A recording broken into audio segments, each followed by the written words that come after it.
بسم اللہ الرحمن الرحیم۔ السلام علیکم دوستو، دنیا بھر کی خبروں میں آج آپ سنیں گے، لیکن اس سے پہلے اگر ہو سکے تو لائک، سبسکرائب اور بیل آئیکن کا بٹن ضرور دبا لیں۔ شکریہ۔ شہزادی لطیفہ کی رہائی کے لیے امریکی صدر جو بائیڈن سے اپیل۔ سعودی عرب میں مشہور shopping mall Marina seal. Modi حکومت نے سکھ یاتریوں کو پاکستان آنے سے روک دیا۔ افغانستان میں 100 افراد کو مارنے والا یورپی عدالت سے بری۔ موٹاپا اور ڈپریشن انسان کو جلد بوڑھا کر دیتے ہیں، ایک تحقیق۔ یہ میں ہوں، یہ میری پارٹی ہے اور یہ پیچھے الیکشن ہو رہے ہیں۔ پرویز رشید کے کاغذات نامزدگی مسترد۔ ملکی تاریخ کے ریکارڈ 6000 ارب روپے کے قرضے ہم نے واپس کیے، وزیر اعظم عمران خان۔ فضائی آلودگی مستقل نابینا پن کی وجہ بن سکتی ہے، سائنسدان۔ چینی لوگوں کی یہ بات سن کر شاید آپ اپنا سر پکڑ لیں۔ ایران کو صرف دھمکی سے ہی مذاکرات پر لایا جا سکتا ہے، اسرائیل۔ ہزاروں امریکی اہلکاروں کا کورونا ویکسین لگوانے سے انکار۔ پارٹی گرل کا اصل نام کیا ہے اور کون سا سیاستدان ان کو پسند ہے؟ تو آئیے چلتے ہیں اب خبروں کی تفصیل کی جانب۔ شہزادی لطیفہ کے حامیوں نے امریکی صدر جو بائیڈن سے اپیل کی ہے کہ وہ دبئی کی شہزادی کی رہائی کے لیے متحدہ عرب امارات پر دباؤ ڈالیں۔ دبئی کے حکمراں شیخ محمد بن راشد ال مکتوم کی 35 سالہ بیٹی شہزادی لطیفہ کا کہنا تھا کہ انہیں ان کے باپ نے ایک جیل نما گھر میں یرغمال بنا رکھا ہے۔ شہزادی لطیفہ نے سن 2018 میں دبئی سے فرار ہونے کی ایک ناکام کوشش کی تھی، تاہم خاندان نے شہزادی لطیفہ کو بھارت کی مدد سے راستے ہی میں پکڑوا لیا تھا۔ اس کے بعد سے ہی ان کے بارے میں عوامی سطح پر کوئی بھی معلومات دستیاب نہیں تھی۔ گزشتہ روز ان کی ایک ویڈیو سے پتہ چلا کہ ان کے والد نے ایک گھر میں انہیں قید کر رکھا ہے۔ لطیفہ کی رہائی کے لیے مہم چلانے والے انسانی حقوق کے علمبردار ڈیوڈ ہائی کا کہنا تھا کہ امریکی صدر جو بائیڈن کی شخصیت ہی ان کی رہائی کے لیے زیادہ سے زیادہ دباؤ ڈال سکتی ہے۔ ان کا کہنا تھا کہ جب جو بائیڈن کی انتظامیہ نے حال ہی میں سعودی عرب کو کچھ ہتھیاروں کی فروخت پر پابندی عائد کی تو سعودی عرب نے انسانی حقوق کی کارکن لوجین کو رہا کر دیا تھا، جبکہ دوسری طرف برطانوی وزیر خارجہ نے دبئی حکومت سے ان کے زندہ ہونے کے شواہد پیش کرنے کا مطالبہ کیا ہے۔ 2 روز قبل اقوام متحدہ نے بھی کہا تھا کہ وہ دبئی کے حکمران کی بیٹی شہزادی لطیفہ کی حراست کا معاملہ متحدہ عرب امارات کے حکام کے ساتھ اٹھائیں گے۔ متحدہ عرب امارات کے حکام متعدد مرتبہ کہہ چکے ہیں کہ شہزادی اپنے خاندان کے پاس محفوظ ہیں۔ سعودی عرب کے دارالحکومت کا مشہور شاپنگ مال مرینا کو سیل کر دیا گیا ہے۔ کورونا سے متعلق حفاظتی اقدامات پر عمل درآمد نہ ہونے کی صورت میں مرینا شاپنگ مال کو سیل کر دیا گیا۔ انتظامیہ نے اس سے قبل بھی متعدد بار وارننگ جاری کی تھی، لیکن اس کے باوجود سنجیدہ نہیں لیا گیا، جس کے بعد مال کو سیل کیا گیا۔ مودی سرکار نے ویزا ہونے کے باوجود 700 سکھ یاتریوں کو پاکستان آنے سے روک دیا ہے۔ امیر سنگھ کہتے ہیں کہ بھارت نے سکھوں کو ننکانہ صاحب کی 100 سالہ تقریب میں شرکت سے روکا ہے۔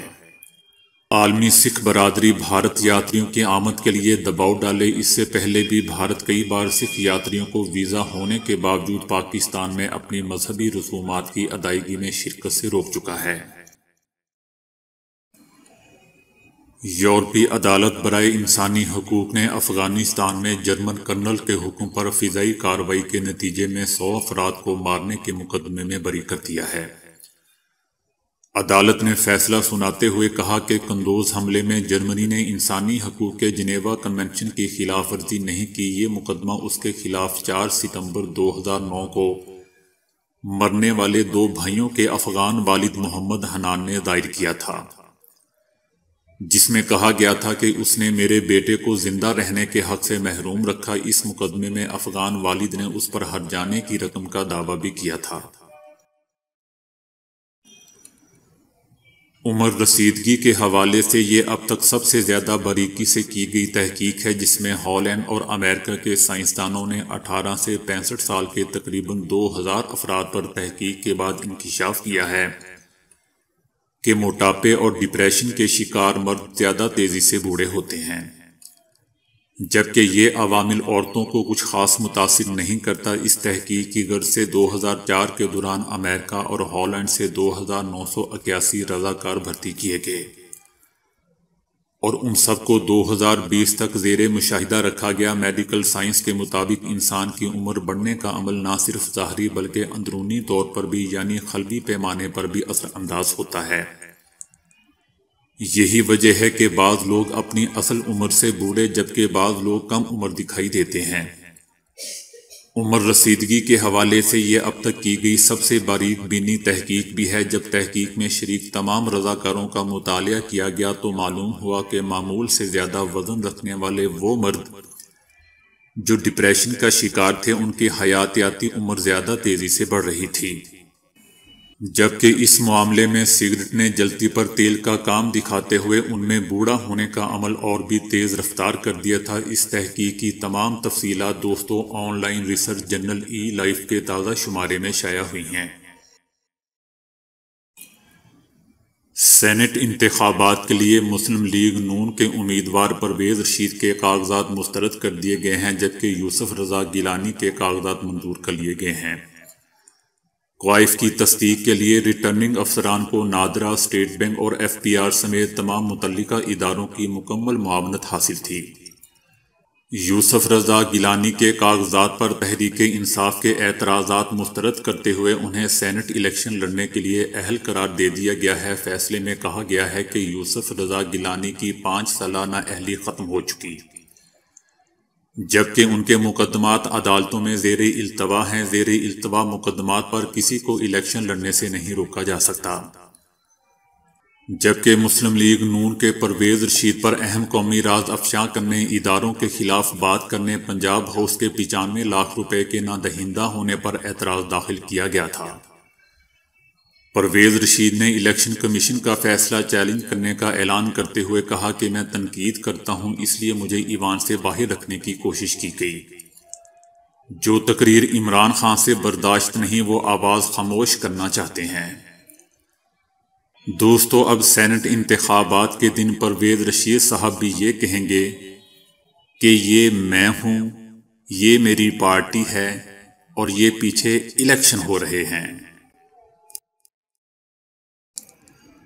وزیراعظم عمران خان نے کہا ہے کہ ہم نے پاکستان کی تاریخ کے ریکارڈ قرضے واپس کیے اور مجموعی طور پر 6000 ارب روپے قرض کی قسطوں کی مد میں دیے ہیں۔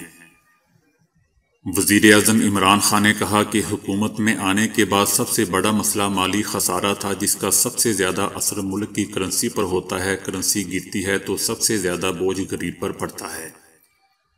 آج تک کسی حکومت نے اتنے قرضے واپس نہیں کیے۔ امریکہ اور برطانیہ کے ڈاکٹروں اور سائنسدانوں نے 1 لاکھ سے زائد افراد پر سروے کے بعد کہا ہے کہ فضائی آلودگی نابینا پن کی وجہ بھی بن سکتی ہے۔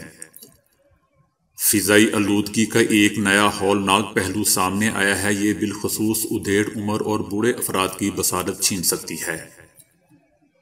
ایک طویل سروے سے معلوم ہوا ہے کہ آلودہ ہوا میں پائے جانے والے باریک ذرات دھیرے دھیرے آنکھوں کو نقصان پہنچا کر اس ناقابل تلافی کیفیت تک لے آتے ہیں جسے میکیولر ڈی جنریشن کہا جاتا ہے۔ اس کیفیت میں مستقل نابینا پن بھی لاحق ہو جاتا ہے۔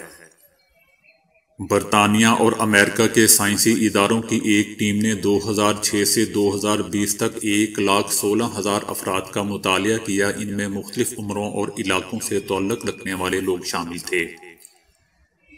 اس دوران ان افراد کی آنکھوں کا مسلسل معائنہ بھی کیا جاتا رہا۔ دوستو، یاد رہے کہ میکیولر ڈی جنریشن عمر رسیدہ افراد میں مستقل نابینا پن کا ایک مرض ہے، جس میں آنکھوں کی پشت پر خون کی باریک رگیں رسنے لگتی ہیں اور ان میں چربی اور پروٹین کے باریک لوتھڑے جمع ہونے لگتے ہیں۔ اس صبر آزما مطالعے کا نتیجہ یہ نکلا کہ جو لوگ فضائی آلودگی والی جگہوں پر ایک عرصے تک رہ رہے تھے انہوں نے خود بتایا کہ وہ میکیولر ڈی جنریشن کے شکار ہو چکے ہیں۔ اس طرح 1 لاکھ سے زائد افراد پر تحقیق میں یہ بات سامنے آئی ہے کہ فضائی آلودگی کے ذرات دھیرے دھیرے آنکھوں میں آکسیجن کا نفوذ کم کر دیتے ہیں۔ PM2.5 مائکرو میٹر باریک ذرات سب سے زیادہ خطرناک ہوتے ہیں۔ ایک جانب تو یہ آنکھوں کو متاثر کر رہے ہیں تو دوسری جانب یہ سانس کی نالی سے پھیپھڑوں اور دل کو بھی متاثر کر رہے ہیں۔ تاہم ماہرین نے اپنی رپورٹ میں کہا ہے کہ اب بھی وقت ہے کہ ہم اپنے شہروں اور ممالک سے فضائی آلودگی پر قابو پا لیں تو بچ جائیں گے۔ چائنا میں حالیہ عرصے میں علیحدگی کے لیے درخواست دینے والے جوڑوں کی شرح میں ہوشربا اضافہ ہو گیا ہے، جس کی وجہ بنایا گیا ایک نیا قانون ہے۔ اس قانون کے تحت طلاق کے عمل کو انتہائی مشکل بنا دیا گیا ہے، چنانچہ لوگ اس قانون کے لاگو ہونے سے پہلے ہی علیحدگی کے لیے درخواستیں دے رہے ہیں۔ بڑے ہی عجیب لوگ ہیں دوستو۔ بہرحال علیحدگی کے نئے قانون میں جوڑے کے علیحدگی کی درخواست دینے کے بعد 30 دن کے اندر اگر ایک فریق علیحدگی کے معاہدے کو ختم کر دیتا ہے تو طلاق ختم ہو جائے گی اور ان کی شادی دوبارہ بحال ہو جائے گی۔ اس کے بعد دوسرے فریق کو دوبارہ درخواست دے کر 30 دن کا انتظار کرنا پڑے گا یا پھر عدالت سے رجوع کرنا ہوگا، جو کہ بہت ہی طویل اور مہنگا پروسیس ہے۔ اسرائیل نے کہا ہے کہ صرف عسکری کارروائی کی دھمکی کے ذریعے ہی ایران کو سنجیدہ مذاکرات پر لایا جا سکتا ہے۔ ایران کو مذاکرات کے لیے راضی کرنے کا راستہ دھمکی کے سوا اور کچھ نہیں۔ اگر امریکہ کی نئی انتظامیہ ایران کے ساتھ کیے گئے عالمی معاہدے میں دوبارہ شمولیت اختیار کر لیتی ہے تو ہم اس کی حمایت نہیں کریں گے۔ ایران سے معاہدے میں جو بائیڈن انتظامیہ کی ممکنہ شمولیت پر وائٹ ہاؤس سے کسی قسم کی بات چیت نہیں کی جائے گی۔ دوستو، اسرائیلی وزیر اعظم بھی ایران پر کارروائی کی دھمکی دے چکے ہیں اور کئی وزراء نے کہا تھا کہ یہ کام اسرائیل کو امریکہ کے بغیر کرنا ہوگا۔ اسی طرح اسرائیلی آرمی کے چیف نے بھی کہا تھا کہ ہم نے ایران پر کارروائی کی تیاریاں شروع کر دی ہیں، جبکہ دوسری طرف امریکی انتظامیہ بارہا اس بات کا اشارہ دے چکی ہے کہ ایران کے ساتھ معاہدہ اس وقت تک بحال نہیں کیا جا سکتا جب تک ایران معاہدے کی پاسداری نہیں کرتا، اور یہ کہ امریکہ کی ایران سے متعلق پالیسی میں تبدیلی نہیں آئے گی۔ امریکہ کی نئی حکومت کے واضح بیانات کے باوجود اسرائیل کی جانب سے مسلسل سخت بیانات کا سلسلہ جاری ہے، جس کی ناقدین اگلے ماہ ہونے والے الیکشن کو قرار دے رہے ہیں، جس میں نیتن یاہو ایک بار پھر حصہ لے رہے ہیں۔ امریکہ کے ہزاروں اہلکاروں نے کرونا ویکسین لگوانے سے انکار کر دیا ہے۔ بعض یونٹس میں سے صرف 30% اہلکاروں نے ویکسین لگانے پر رضامندی ظاہر کی ہے، جبکہ دیگر یونٹس میں یہ تعداد کہیں 50 اور کہیں 70% ہے۔ اہلکاروں کی جانب سے سب سے زیادہ یہ سننے کو مل رہا ہے کہ جب آرمی نے اسے خود ویکسین لگانے کا انتخابات کا موقع دیا ہے تو پھر میرا فیصلہ ویکسین نہ لگوانے کا ہے۔ سرجن بریگیڈیئر جنرل ایڈورڈ بیلی نے کہا ہے کہ ہم ویکسین سے متعلق اہلکاروں کو آگاہی دینے اور انہیں ویکسین لگوانے پر قائل کرنے کی کوشش کر رہے ہیں۔ یہ ہماری کار ہے اور یہ ہماری پارٹی ہو رہی ہے۔ چند سیکنڈز پر مشتمل ویڈیو سے شہرت پانے والی پارٹی گرل کا اصل نام دنانیر مبین ہے، لیکن انہیں گھر میں جینا بھی کہا جاتا ہے۔ عمران خان ان کے فیورٹ سیاستدان ہیں، تاہم پشتون فیملی سے تعلق رکھنے کی وجہ سے مستقبل میں شوبز کی دنیا میں قدم رکھنے کا کوئی ارادہ نہیں ہے، بلکہ مقابلے کا امتحان دینا چاہتی ہیں۔ ان کا کہنا تھا کہ اگر 90 دن کے لیے وزیر اعظم بن گئی تو سب سے پہلے کہیں گی کہ گھبرانا نہیں ہے۔ ان کا کہنا تھا کہ میں چاہتی ہوں کہ ہمارا جو پبلک ایجوکیشن سسٹم ہے اس کو گراس روٹ لیول سے دیکھا جائے اور اس کو سیٹ کیا جائے۔ ایجوکیشن ہر کلاس ہر شہری کے لیے ہونی چاہیے۔ دنانیر مبین نے بتایا کہ چند سیکنڈز کی ویڈیو سے اتنا پیار ملا، اپنے آپ کو سپر سٹار تو نہیں کہہ سکتی، لیکن بہت خوش ہوں، بہت خوش قسمت ہوں کہ فیملی مجھے بہت سپورٹ کرتی ہے۔ بنیادی طور پر ہم لوگ پشاور سے ہیں، لیکن والدین نے بچپن سے فری چھوڑا ہوا ہے۔ ہمیں حدود بتا دی گئی ہیں کہ یہ صحیح ہے اور یہ غلط ہے، اب یہ آپ پر انحصار کرتا ہے کہ آپ نے کیا کرنا ہے۔